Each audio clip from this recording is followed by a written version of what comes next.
ప్రజా సమస్యల పరిష్కార వేదికలో వచ్చే అర్జీల పరిష్కారంపై అధికారులు ప్రత్యేక శ్రద్ధ పెట్టాలని, బాధ్యతతో పనిచేయాలని జిల్లా కలెక్టర్ పి అరుణబాబు ఆదేశించారు.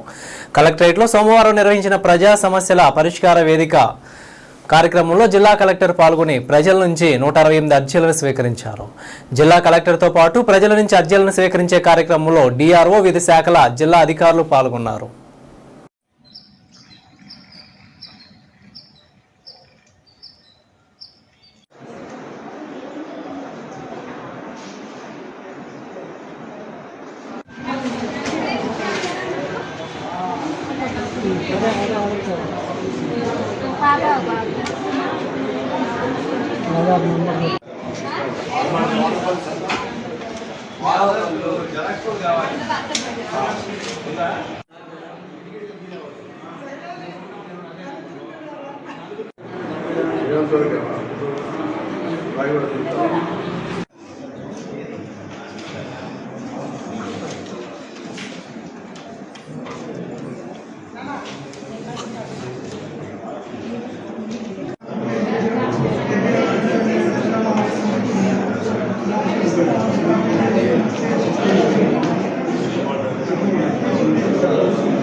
దీనికి సంబంధించినటువంటి గైడ్ లైన్స్ అన్ని కూడా కాంప్లెక్స్ వారి ఇవ్వడం జరుగుతుంది.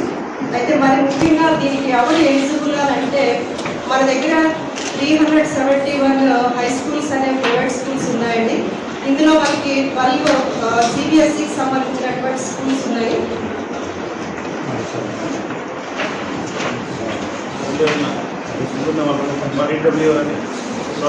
మరి దీనికి సంబంధించినటువంటి అంటే సిబిఎస్ కానివ్వండి, ఐసిఎస్ కానివ్వండి, ఐబీ కరికులం కానివ్వండి, స్టేట్ సిలబస్ కానివ్వండి, ఈ స్కూల్స్ లో ఫస్ట్ క్లాస్ లో లాస్ట్ ఇయర్ ఉన్నటువంటి స్టడీ ఏదైతే ఉంటుందో దాన్ని బేస్ చేసుకుని మనకి 25% సీట్స్ కేటాయించడం అనేది జరుగుతుంది. మరి దీనికి సంబంధించినటువంటి షెడ్యూల్ అనేది మనకి 19వ తేదీన ఆల్ స్కూల్స్ కూడా రిజిస్ట్రేషన్ చేసుకోవాలని చెప్పేసి ఇన్స్ట్రక్షన్స్ ఇవ్వడం జరిగింది. అయితే మన జిల్లాలో ఈ రిజిస్ట్రేషన్స్ కంప్లీట్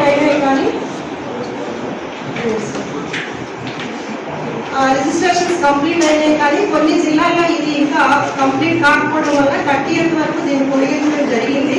యాక్చువల్గా అయితే ఈ రోజు నుంచి ఆన్లైన్ లో ఎవరైతే ఎలిజిబుల్ ఉన్నారో వాళ్ళు అప్లై చేసుకోవడానికి పాసిబిలిటీ అనేది ఉంటుంది. దీనిని 2వ తేదీ నుంచి పోర్టల్ అనేది అవైలబుల్ గా ఉంటుంది. మళ్ళీ మే అప్లై చేసుకోవచ్చు. అంటే ఆర్ఫన్స్ ఎవరైతే ఉన్నారో వాళ్ళు అప్లై చేసుకోవచ్చు.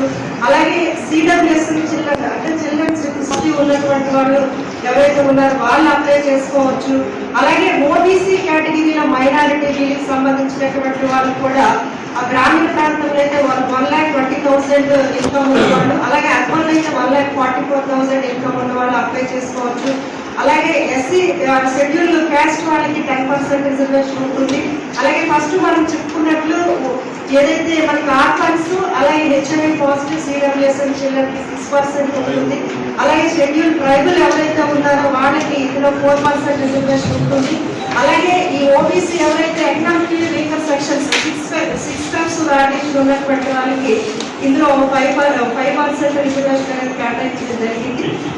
ఏది ఏమైనప్పటికీ ఇది బాగా అవేర్నెస్ అనేది మనము క్రియేట్ చేయవలసినటువంటి అవసరం ఉంది. మనకి 2వ తేదీ నుంచి మళ్ళా మనకి మే 19th వరకు ఆన్లైన్ అప్లై చేసుకోవచ్చు. అలాగే 20th నుంచి 24th వరకు మనకి సచివాలయాస్ లో ఎవరైతే అప్లై చేసుకున్నారో వాళ్ళందరికీ కూడా వెరిఫికేషన్ అనేది జరుగుతుంది. అలాగే మనకి first round, second round, third round అని చెప్పేసి ఈ లిస్టులన్నీ కూడా ఫైనలైజ్ చేసిన తర్వాత మనకి జూన్ 8th మనకి ఫస్ట్ రౌండ్ ఉంటుంది, 11th సెకండ్ రౌండ్ ఉంటుంది. అలాగే జూలై 18th ఫైనల్ రౌండ్ అనేది కన్ఫర్మేషన్ చేయడం అనేది జరుగుతుంది. సీట్స్ అనేవి అలాట్ చేయడం జరుగుతుంది. దీనికి ఓన్లీ ఫస్ట్ క్లాస్ మాత్రమే వితిన్ 1 కిలోమీటర్ రేడియస్ ఎవరైతే ఉంటారో వాళ్ళు వితిన్ 3 కిలోమీటర్ రేడియస్ సచివాలయ పరిధిలో ఉన్నటువంటి స్కూల్స్ కి వీళ్ళు అప్లై అప్లికేషన్ అప్లై చేసుకోవాల్సినటువంటి అవసరం ఉంటుంది. Thank you sir.